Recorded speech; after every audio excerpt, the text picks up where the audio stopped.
are they recruited? Who recruits them actually? This is now under the security agencies. These 1,500 civic volunteers whom you have, who recruits them? What are their qualifications? So it is the security agency which recruits. Kolkata police. They are either the. কথায় আছে, বাংলা প্রবাদে আছে, ওপরওয়ালা যা করেন মঙ্গলের জন্য। আজকে আপনারা জানেন যে সুপ্রিম কোর্টে প্রধান বিচারপতি DY চন্দ্রচূড়ের বেঞ্চে ওই অভয়া বা তিলোত্তমা যাই বলুন না কেন, ওই আরজি করের নির্যাতিতা ডাক্তারের রহস্যজনক মৃত্যু এবং হত্যা নিয়ে যে মামলা চলছে সেটার শুনানি ছিল, আপনারা জানেন। এবং সেই শুনানিতে আজকে তেমন কিছু হয়নি। শুধু এটা জানা গেছে 2024-2025 এই অর্থবর্ষে মমতা বন্দ্যোপাধ্যায় রাজ্য সরকার এই হাসপাতালগুলোর নিরাপত্তায় সিসিটিভি এবং সফটওয়্যারের জন্য বরাদ্দ করেছিল মাত্র 1 টাকা। কি শুনলেন? ঠিকই শুনছেন, মাত্র 1 টাকা। আর কি হলো? কেন বলছি ওপরওয়ালা যা করেন মঙ্গলের জন্য?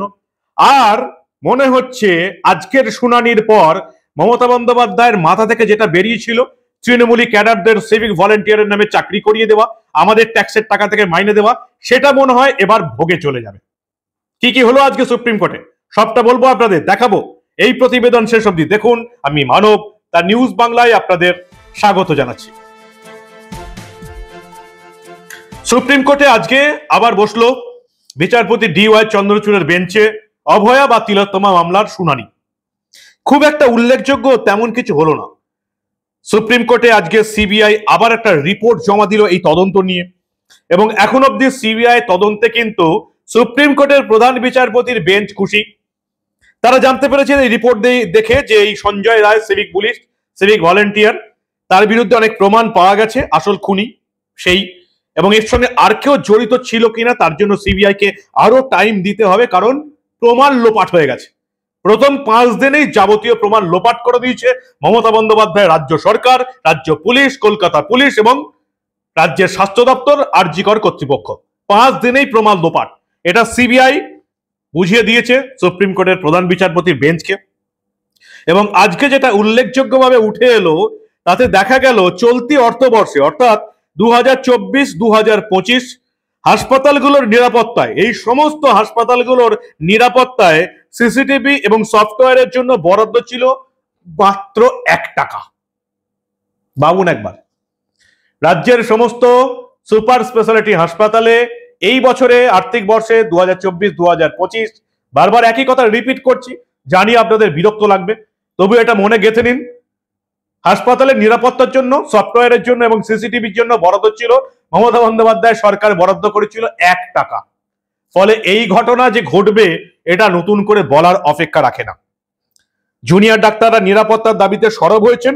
রাজ্য সরকারের তরফ থেকে আজকে রিপোর্ট দেওয়া হলো 31 অক্টোবরের মধ্যে সম্পূর্ণ কাজ শেষ হবে, যদিও সেটা মানতে নারাজ সিনিয়র এবং জুনিয়র 2 চিকিৎসকদেরই আইনজীবী। করুণা নন্দীও মানতে চাননি, ইন্দিরা জয়সিংহ মানতে চাননি। এই পর্যন্ত হয়ে এসছে, কিন্তু আজকে যেটা সবচেয়ে উল্লেখযোগ্য ব্যাপার, বিচারপতি DY চন্দ্রচূড় রাজ্য সরকারের আইনজীবীকে জিজ্ঞেস করেছেন কোন আইনে সিভিক ভলেন্টিয়ার নিয়োগ করা হয়েছে। রাজ্য সরকারের আইনজীবী বলেছেন 2021 সালে একটি নির্দেশিকার মাধ্যমে এই সিভিক ভলেন্টিয়ার নিয়োগ করা হয়েছে। কি নির্দেশিকা তিনি জানেন না। 2011 মমতা বন্দ্যোপাধ্যায় সরকারকে আমরা রাজত্বে আনলাম, বামফ্রন্টকে সরিয়ে পরিবর্তনের সরকার রূপে। সরকার এসেই কি করলো? সরকার এসেই তৃণমূলের ক্যাডারদের চাকরি দেওয়ার ব্যবস্থা করে দিল সিভিক পুলিশের নামে। কে সিভিক পুলিশ নিয়োগ করবে? রাজ্যের মন্ত্রী, শান্ত্রী, পুরসভার চেয়ারম্যান, এমনকি থানার ওসি, এরা নিয়োগ করবে। তৃণমূলের ক্যাডার ছাড়া কারোর চাকরি নেই। আজকে বিচারপতি DY চন্দ্রচূড় বুঝে গেছেন যে এই সিভিক ভলেন্টিয়ারের নামে মমতা বন্দ্যোপাধ্যায় সরকার এই তোলামূল পার্টিটা ঠিক কি করে থাকে। তিনি আজকে বিচারপতি DY চন্দ্রচূড় রাজ্যের আইনজীবীর কাছে প্রশ্ন তুলেছেন কোন আইনে সিভিক ভলেন্টিয়ারদের নিয়োগ করা হয়েছে। রাজ্যের আইনজীবী বলেন যে 2011 সালে জারি একটি নির্দেশিকার মাধ্যমে এটা নিয়োগ হয়েছে। আইনজীবী ফিরদৌস শামীম জানান সেই নির্দেশিকাকে চ্যালেঞ্জ করে কলকাতা হাইকোর্টে মামলা চলছে বহুদিন থেকে। এটা শোনার পর সিভিক ভলেন্টিয়ার নিয়ে যাবতীয় তথ্য চেয়ে রাজ্য সরকারকে নির্দেশ দিয়েছে প্রধান বিচারপতি DY চন্দ্রচূড়ের বেঞ্চ। প্রধান বিচারপতি DY চন্দ্রচূড় বলেছেন হলফনামায় রাজ্য সরকারকে এইগুলি জানাতে হবে। কি কি জানাতে হবে? 1 নম্বর, কোন বৈধ অধিকার প্রয়োগ করে সিভিক ভলেন্টিয়ার নিয়োগ করা হয়েছে। 2, সিভিক ভলেন্টিয়ার নিয়োগের প্রক্রিয়া কি। 3, সিভিক ভলেন্টিয়ার নিয়োগের যোগ্যতা মান কি। 4 নিয়োগের আগে সেই ব্যক্তির কি কি জিনিস খতিয়ে দেখা হয়। 5 কোন কোন প্রতিষ্ঠানে তাদের নিয়োগ করা হয়। 6 সিভিক ভলেন্টিয়ারদের দৈনিক বা মাসিক কি হিসাবে বেতন দেওয়া হয়। এবং 7 সিভিক ভলেন্টিয়ারের নিয়োগের বিস্তারিত প্রক্রিয়া জানাতে হবে। 8 যেটা জানিয়েছেন প্রধান বিচারপতি DY চন্দ্রচূড়, সিভিক ভলেন্টিয়াররা স্কুল এবং হাসপাতালের মতন স্পর্শকাতর জায়গায় সিভিক ভলেন্টিয়ার নিয়োগ অত্যন্ত ঝুঁকিপূর্ণ। কোনো সিভিক ভলেন্টিয়ারকে থানায় কোনো দায়িত্ব দেওয়া হয়েছে কিনা সেটা জানাতে হবে, অপরাধের তদন্তে তারা কোনোভাবে যুক্ত কিনা সেই সব জানাতে হবে। আমি তো আগেই দাবি করেছিলাম এই মমতা বন্দ্যোপাধ্যায় রাজ্যের মুখ্যমন্ত্রী, তিনি ছাড়া বাকি যারা নিরাপত্তা পান পুলিশের, এই যে ভাইপোর বাড়ির পাশে শয়ে শয়ে পুলিশ কর্মী মহিলা পুরুষ সারাদিন বসে থাকে 24 ঘন্টা, এদের জায়গায় সিভিক ভলেন্টিয়ার নিয়োগ করা হোক।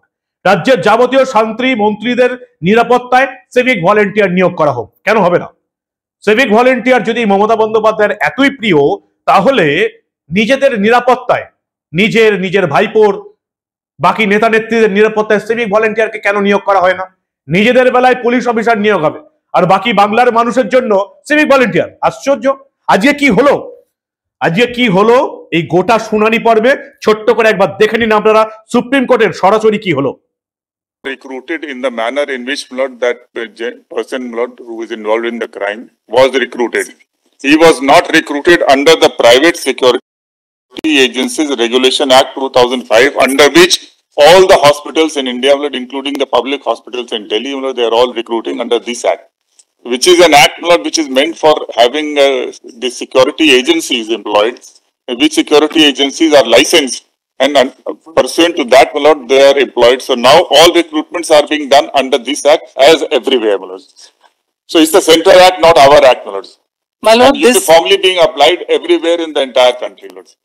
My lord, this act was interpreted. Private Security Agencies Regulation Act 2005. I've got a copy of this. Stateless. No, it's general.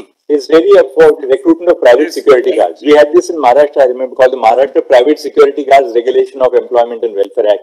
It was the first act in the country. Like this Group 4, etc. For private security. At the home residential. But they are now saying they're not recruiting anybody under this act at all. My lord, in their affidavit, which we have somehow managed to read. Why don't you do this? Next time you want to argue something, give everybody some notice of an application. Otherwise, we keep on springing up issues like this. My lords, we served it 2 days ago. We served it 2 days ago. Allow governments to function, we can't take over their powers over here. I mean, we are overall exercising some control. We are supervising, monitoring, because a very serious accident took place. Very serious incident took place, sorry. But let them do their work on the ground and come back to us, report to us on the next. My lord, just on this point, if my lords may then ask them, number one, are they recruiting such people? Because in para 5 of the affidavit, they are not recruiting anybody under the Act of 2005. No, we are recruiting under 2000. Earlier it was, they were being private security. Why should they recruit under the Act of 2005? Under administrative orders, they were being recruited. And they were not, they were mainly meant, this gentleman who is, I am using this expression, gentleman is not yet convicted. So he was not recruited not under this act. He was recruited under the government notifications, administrative orders issued by the police. So now they were not meant, he was not posted even in the hospital. So it's not that somebody who is deliberately chosen and posted in the hospital, he has done something other than he was not being supervised. So that was a... Hello, the CBI charge sheet said he was. With these civic volunteers of the sort that... They are not in their current affidavit, they have said so, my lords. In their current affidavit. This act. How many such civic volunteers do you have in West Bengal? 1,514 at last count. We have given the figures which your lordships have mentioned in the order. But how are they recruited? Who recruits them actually? This is now under the security agencies. These 1,500 civic volunteers whom you have, who recruits them? What are their qualifications? So it is the security agency which recruits. Kolkata police. They are either the public volunteers. What was he recruited? They are recruited through a notification, my lord. It's all posted in the hospital. Para 5. All posting in the hospital. He was posted in the hospital. But are you recruiting these people generally under that 2011 government order? And my lords, what is the verification done? The man had cases against him, particularly of domestic violence. None of that verification is done when a man is appointed as a civic volunteer, which gives him access, including a motor. Therefore, Mr. Dwivedi, on the next occasion, we want this to be flagged. how many civic volunteers do you have? What is the verification of antecedents that you do? Where are they posted? Are you posting them Now in the school? civic volunteers are not being posted. They join their place of duty. Where else are they being posted? They control the police stations. The entire police station is now run by the civic volunteers. This is Ratire Shathi, night duty. Tell us, We'll file an affidavit. the civic state of West Bengal shall file an affidavit on before the next date of listing, explaining, bracket 1, the legal source of authority for the recruitment of civic volunteers to the state, semicolon, bracket 2, the modalities for recruitment, semicolon, the qualifications for recruitment, semicolon, bracket 4, the verification of antecedents which is carried out before recruitment is made, semicolon, bracket 5, the institutions in which the civic volunteers are assigned duties, semicolon, and bracket 6, the payments made to civic volunteers, whether on a daily or monthly basis, and the budgeted outlays in that regard. Full stop.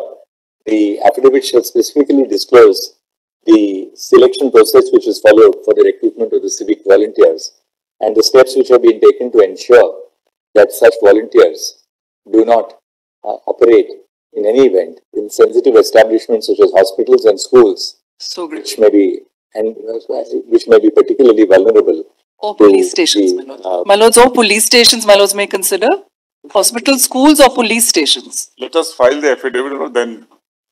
Let us file the affidavit. You first file your affidavit. You want to know what are you doing, because otherwise this is a nice process of conferring political patronage on people who are totally unverified. And, We're so grateful, my lords. This particular person, The affidavit shall specifically disclose whether any of the civic volunteers are assigned duties in or in connection with police stations or the investigation of crime. because the vehicle assigned belongs to the police commissioner, it's registered in his name.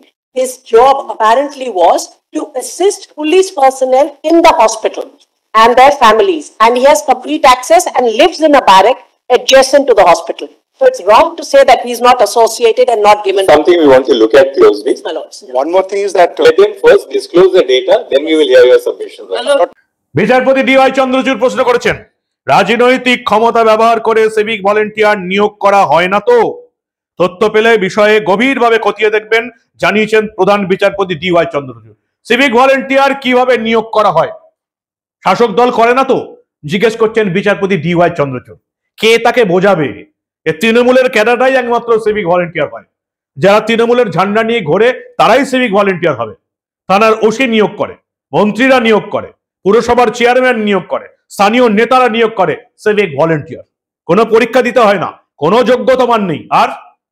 আর বাকি যারা তৃণমূলের বিরোধী, যারা তৃণমূলের পার্টির ঝান্ডা ধরে ঘোরে না, এই রাজ্যে তাদের কোনো চাকরি নেই। এখন বিচারপতি ডিওয়াই চন্দ্রচূড়ের বেঞ্চে রাজ্য সরকার হলফনামা দিয়ে কি মিথ্যা কথা জানায় সেটার জন্যই আমরা অপেক্ষা করে আছি। আমার মনে হচ্ছে এই যে সিভিক ভলেন্টিয়ারের নামে তৃণমূলের ক্যাডারদের মাসে কয়েক হাজার টাকার পাইয়ে দেবার এই নিকৃষ্টতম জঘন্যতম এই চক্রান্ত এবার মনে হয় ফাঁস হতে চলেছে। সিভিক ভলেন্টিয়ার আমরা দেখেছি এর আগে কলকাতা হাইকোর্টের প্রধান বিচারপতির বেঞ্চে প্রায় এই সিভিক ভলেন্টিয়ার নিয়োগ বাতিল হয়ে যাচ্ছিল। রাজ্য সরকারের আইনজীবী হাতে পায়ে ধরে কয়েক লাখ পরিবার, কয়েক লাখ মানুষের উদাহরণ দিয়ে এরা তো বেকার হয়ে যাবে এইসব করে সিভিক ভলেন্টিয়ারদের চাকরি বাঁচিয়ে রেখেছে। এবার মনে হয় সুপ্রিম কোর্টে সিভিক ভলেন্টিয়ারদের চাকরি গেল। কারণ সোজা কথা বলতে কি, সিভিক ভলেন্টিয়ারদের উপর আমার কোনো রাগ নেই, কিন্তু যেভাবে নিয়োগ প্রক্রিয়া হয়েছে, তৃণমূলের ক্যাডারদের নিয়োগ করা হয়েছে, তাতে বাংলার মানুষের কাছে যেখানে কাজ নেই সেখানে শুধুমাত্র তৃণমূলের ক্যাডাররা কাজ পাবে, এটা তো আর হতে পারে না। তাই মমতা বন্দ্যোপাধ্যায়ের এই ভয়ঙ্করতম পরিকল্পনা মনে হয় এবার সুপ্রিম কোর্টে বাতিল হতে চলেছে। প্রধান বিচারপতি ডিওয়াই চন্দ্রচূড় না করলেও নভেম্বরে তার কাজের মেয়াদ শেষ। নভেম্বরের পরে যে প্রধান বিচারপতি হয়ে আসবেন তার হাতে পড়ে মনে হচ্ছে মমতা বন্দ্যোপাধ্যায়ের এই সিভিক ভলেন্টিয়ার পদটার বিলুপ্তিকরণ ঘটতে চলেছে। কি বলেন আপনারা? কি হওয়া উচিত? সিভিক ভলেন্টিয়ার থাকা উচিত কি উচিত নয়?